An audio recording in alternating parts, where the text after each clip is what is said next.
Selamat pagi untuk kita semuanya. Kami dari kelompok 3 akan membahas tentang ABC System. Kelompok kami terdiri dari Lotusia, Maria Elaina, Michelle Hentin, Sen, dan Stefani.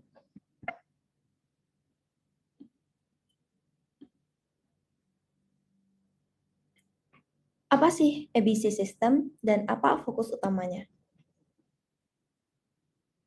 ABC System merupakan suatu metode yang digunakan dalam menghitung biaya berdasarkan aktivitas. Perhitungan yang dihasilkan akan bermanfaat bagi manajemen untuk menelusuri keterangan mengenai aktivitas apa saja yang diperlukan dan yang tidak diperlukan dalam perusahaan untuk suatu proses produksi. Fokus utamanya yaitu penentuan biaya produk dengan cara menentukan aktivitas-aktivitas yang ada pada produk tertentu selama proses produksi.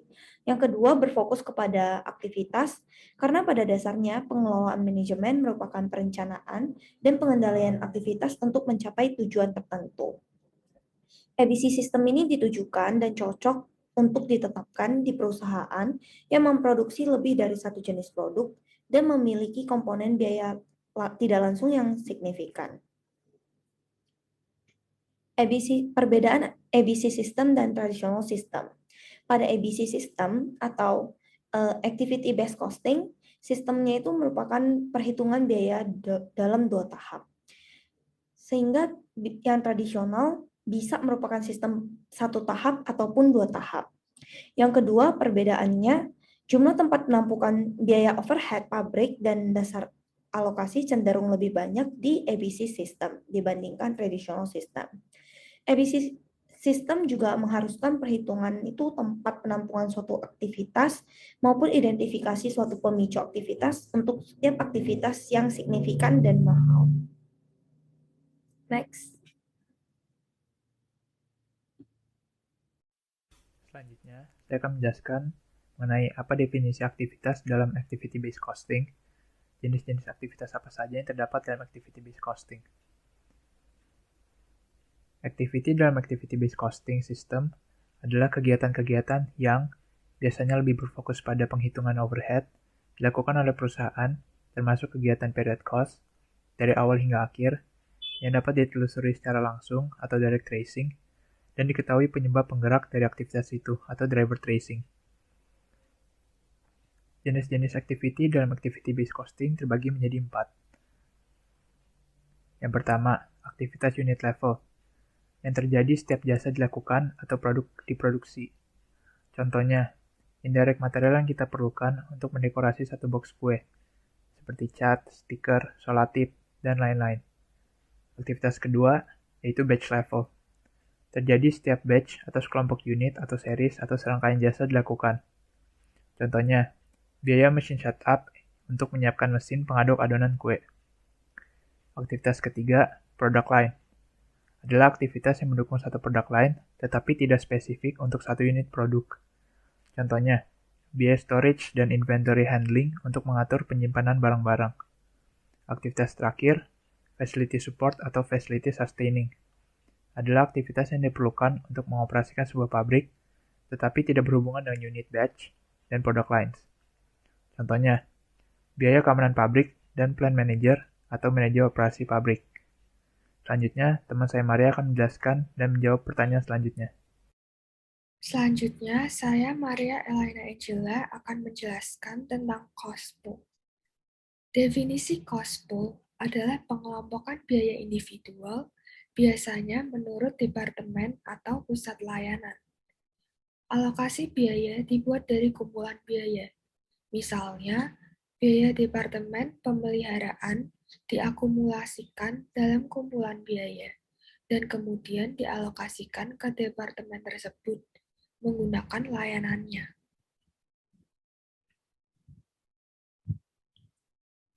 Cost pool biasanya digunakan untuk alokasi overhead pabrik ke unit produksi. Menentukan cost pool rate yang merupakan tarif biaya overhead pabrik per unit cost driver yang dihitung untuk setiap kelompok aktivitas. Memperkirakan anggaran bisnis untuk memproduksi produk dalam waktu tertentu dan mengalokasikan kekayaan dengan efisien. Selanjutnya, cost driver. Cost driver merupakan faktor yang menjadi penyebab dalam perubahan di biaya aktivitas. Faktornya digunakan sebagai membebankan biaya ke aktivitas dan juga dari aktivitas ke aktivitas lainnya seperti produk maupun jasa. Cost driver juga mewujudkan konsumsi dari biaya-biaya overhead.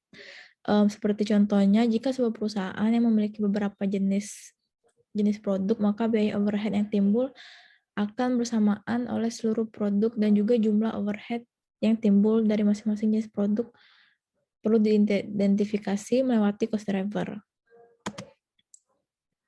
Selanjutnya ada dua jenis cost driver. Yang pertama driver sumber daya atau resource driver. Yang kedua driver aktivitas atau activity driver. Resource driver adalah ukuran dari kuantitas sumber daya yang dimana dikonsumsi oleh aktivitas. Driver sumber daya ini dijadikan sebagai untuk membebankan biaya sumber daya yang dimana sebagai konsumsi oleh aktivitas ke cost pool oleh suatu aktivitas. Selanjutnya, activity driver merupakan ukuran frekuensi dan juga intensitas sebuah permintaan dengan suatu aktivitas terdapat objek biaya. Driver aktivitas ini juga biasa digunakan bertujuan untuk membebankan suatu biaya dari cost pool ke objek biaya. Seperti contohnya, jumlah suku cadang yang digunakan berbeda dalam produk akhir, yang dimana untuk mengukur konsumsi aktivitas penanganan bahan berlaku untuk setiap produk.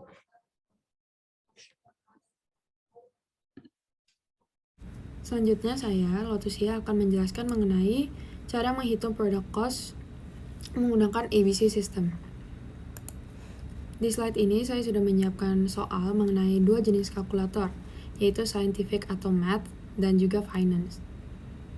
Lalu dengan data-data yang sudah tertera di sini, kita harus mencari product cost per unitnya. Sistem pertama, yang paling gampang dilakukan adalah mencatat ulang kembali direct material dan direct labor-nya di table. Lalu mencari FOH. Untuk mencari FOH, pertama-tama kita harus mencari rate-nya terlebih dahulu. Jadi masing-masing cost kita harus cari rate-nya. Bagaimana cara mencarinya? Kita lihat value yang ada di soal. Value machine cost, setup cost, dan inspection cost. Value ini harus dibagi dengan value yang sudah ada di atasnya. Tapi contohnya seperti ini. Machine cost 375.000 harus dibagi dengan total machine hours. Jadi harus berkaitan, tidak boleh asal-asalan. Setup cost 120.000 dibagi dengan total number of production runs, berarti 100. Untuk inspection cost yaitu 105.000 dibagi dengan 1.500, berarti total inspection hours. Setelah mendapatkan rate-nya, kita sudah bisa mencari machine cost, setup cost, dan inspection cost di dalam FOH. Untuk machine cost, dalam kalkulator math, kita harus menggunakan machine hours, yaitu 25.000 yang ada di kolom math atau scientific, dan dikalikan dengan rate-nya.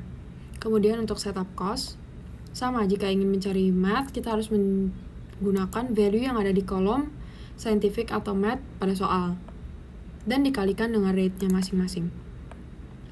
Setelah dihitung, kita harus hitung totalnya. Untuk math kita mendapatkan 455.000. Nah, di sini kita harus cari tahu yang kita ingin cari kan product cost per unit. Berarti total yang sudah kita hitung, kita harus bagi dengan unit produced. Jika ingin mencari unit product cost untuk finance, kita harus menghitung 345.000 atau totalnya ini dibagi dengan 100.000, yaitu jumlah unit produce-nya. Kita mendapatkan 7,45 dan hal yang sama berlaku untuk math. Bedanya kita menggunakan unit produce dari math atau scientific, yaitu sejumlah 9,1. Yang terakhir ada keuntungan dan kerugian dalam menggunakan ABC system ini. Keuntungannya adalah untuk memberikan kita sebuah pandangan yang jelas dalam membedakan produk, jasa, dan aktivitas. Selain itu, ABC System ini membantu untuk mengurangi adanya distorsi yang disebabkan oleh alokasi dari biaya tradisional sistem. Yang terakhir adalah penggunaan ABC System ini membantu kita untuk memudahkan kita untuk mengetahui sebuah informasi mengenai biaya relevan untuk pengambilan keputusan. Lalu apa sih kekurangannya? Kekurangan yang pertama adalah ABC Cost System ini cenderung mengabaikan biaya dari analisis. Contohnya seperti iklan, riset, dan sebagainya. Kemudian pengeluaran dan waktu yang dikonsumsi. Menggunakan ABC Cost System ini kita memerlukan waktu dan biaya yang cukup terbilang banyak. Selain itu ada alokasi. Penggunaan ABC Cost System ini menyulitkan kita untuk menemukan aktivitas biaya, yaitu seperti pengelolaan proses produksi atau pembersihan pabrik. Sekian, terima kasih.